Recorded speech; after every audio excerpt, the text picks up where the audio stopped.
actually am fascinated with this because I saw another creator stitch this and talk about how that is a prime example of the anti-intellectualism that's necessary to enjoy life. And let me take that one step further. I think that this is an example of the anti-intellectualism that's necessary to live. Because life in the 21st century is undeniably bleak. We know there's a better way to live life, and we know that that's a way we could and should be living. But the effort to actually make that a reality is very slow moving. So we're all stuck going through the motions of life in a society that we not only think is inconvenient, that is not only annoying, but that we vehemently disagree with in several different ways. It's the experience of checking out at a grocery store and knowing that both you and the cashier would rather be anywhere else, but you still pantomime the acts of customer service because what else are you gonna do? I can't see, I'm blind, blind, blind.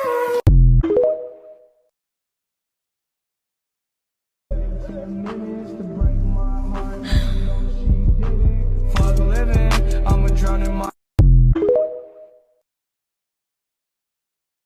It's not so bad, it's not so bad.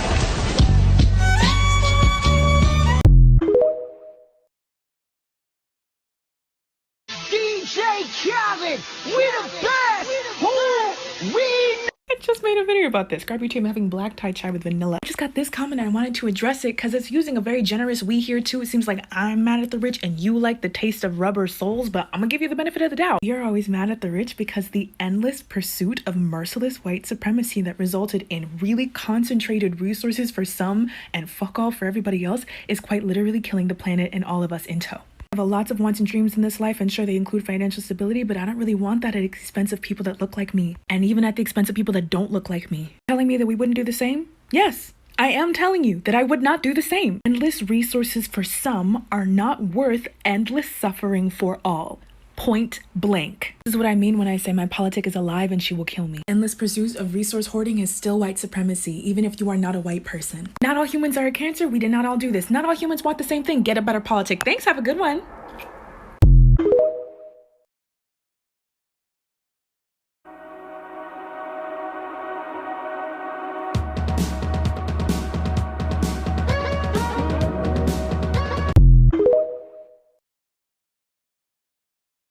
I don't watch anime, and I don't plan to in the near future, and here's why. When I was 14 years old, I was dating one of the most popular boys in school. Behind the scenes, it was a whole nother story. On a regular basis, he would use a samurai sword replica to threaten me into saying konnichiwa or other simple, basic Japanese terms, and pressure me into sleeping with him. He would hurt me and push my limits further and further the more I made noises for him to stop. It wasn't until he asked me to make those cute little Asian girl noises when I realized the big doughy-eyed cartoon characters on his walls were what he really wanted me to be. I transferred schools my sophomore year. This is barely the extreme of what comes from the constant fetishization of Asian culture. I understand that the anime community is very large and how important and artistically transformative it can be for many. What I ask from that community is to be hyper aware of the gender, social, and racial dynamics you're promoting.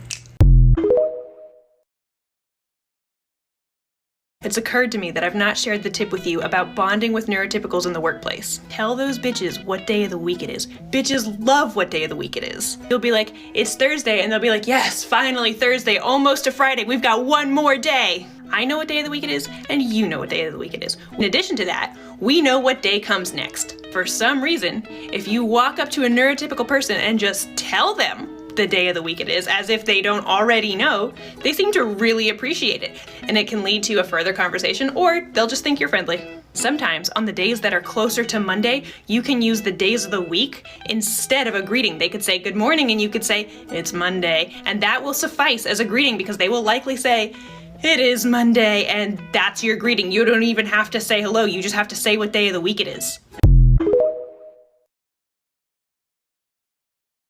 Give a little time for the child within you. Don't be afraid to be young and free. Undo the locks and throw away the keys, and take off your shoes and socks and run you. La la la la la la la. Give a little time for the child within you. Don't be afraid to be young and free.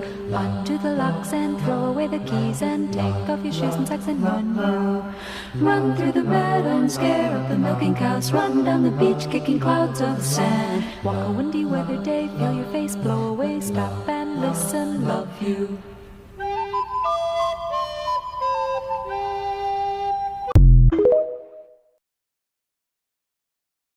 Hi, my name is Giwaden, which means North Wind in Ojibwe, and I am Two-Spirit. Now, what does Two-Spirit mean? Is that some new liberal term that has come out of the woodworks? Well, it's correct that Two-Spirit is a contemporary term. It's a placeholder term for Indigenous people like myself. Now, there is this belief out there that Two-Spirit is someone who's Indigenous that has both a male spirit and a female spirit. And while that may be true for some tribal nations, that's not true for all of them because we are not a monolith. There are thousands of tribal nations.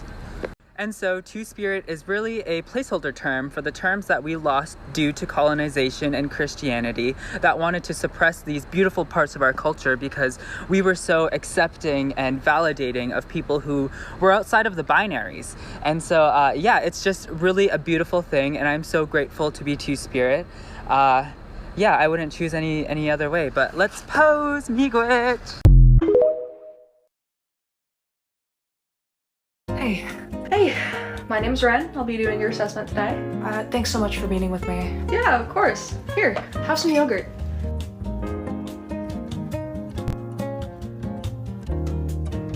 I see. Would you mind standing up for me? What?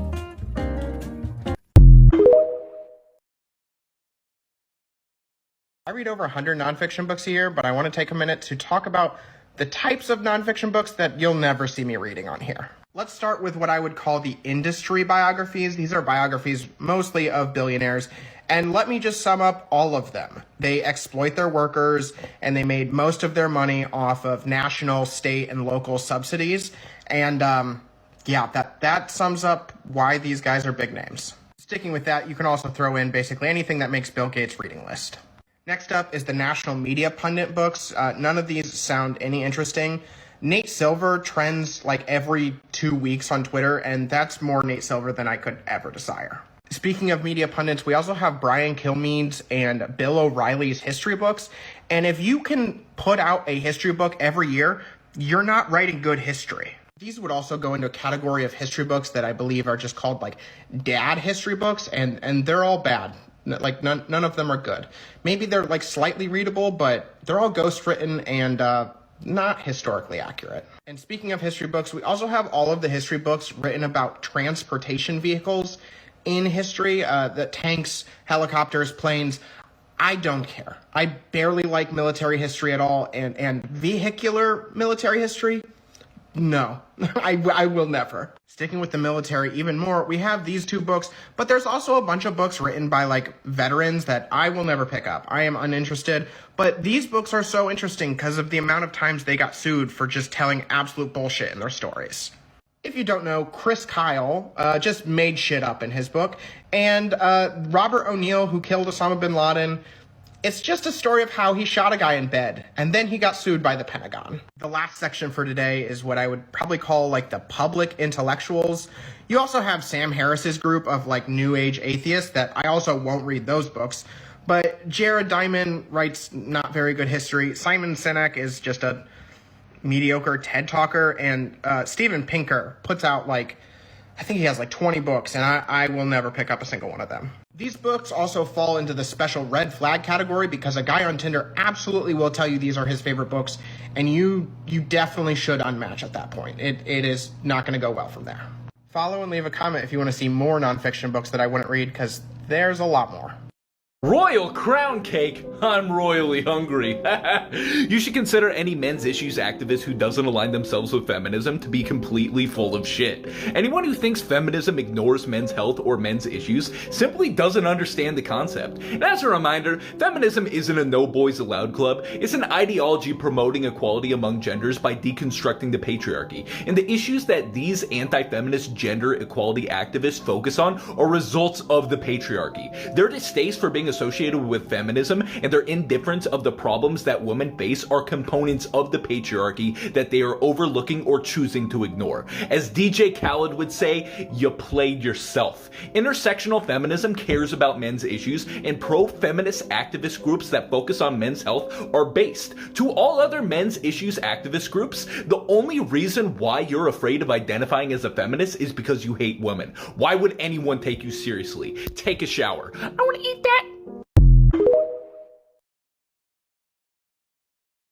Hey, y'all remember when Kanye West said that slavery was a choice and then all y'all had some justification for it, and then he came out and did the White Lives Matter shit, and then all y'all had some justification for it, and then he expressed belief in Black Hebrew Israelism, and then y'all were like, yeah, justify it, he's really the way for the Black community, and now he's going out and straight up saying that he liked what the Nazis did. If I'm being extremely charitable to Kanye, he's trying to gather all the people who've been canceled by broader society to bring them into the light, because apparently the concept of being canceled is so bad that we can just agree with Nazis now. And if I'm being realistic, he's somebody who's just like you, except for he has way more money and status, and he needs mental help. Y'all need to stop putting these motherfuckers on pedestals, acting like they're someone that they're not, because really, these people have no idea what they're talking about in coming to politics. And it's crazy how many of y'all will just buy into a belief system because somebody who made graduation said it. Y'all make me fucking sick.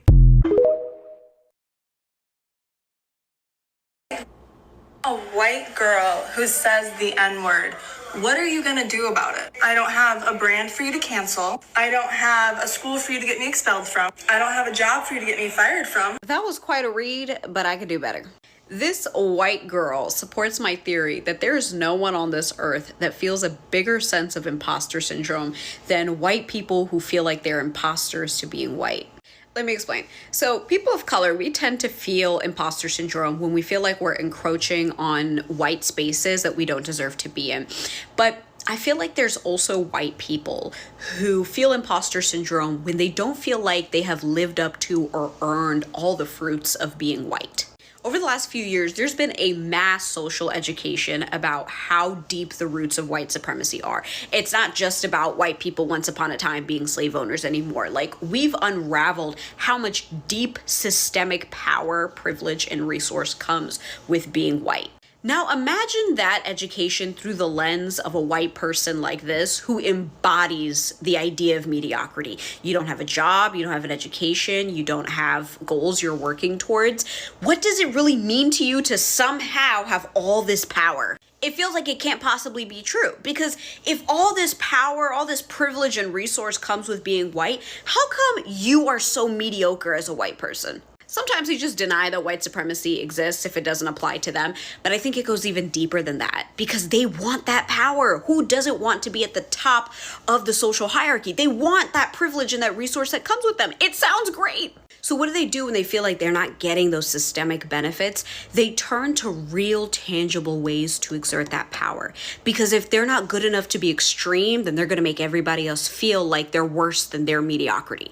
I feel like that's why these people have such an affinity for saying the N-word and other racial slurs, because anybody can say it. You don't need to have this wielding systemic power to be able to say it. You could just call somebody the N-word and be able to stand there and feel so powerful over them because you think you're exerting this incredible amount of discrimination and oppression against them. That act of saying the N-word feels like it personifies the social power you're supposed to have. It makes you feel so incredibly powerful in order to settle the cognitive dissonance that you have about supposedly having all this power, but individually being so mediocre.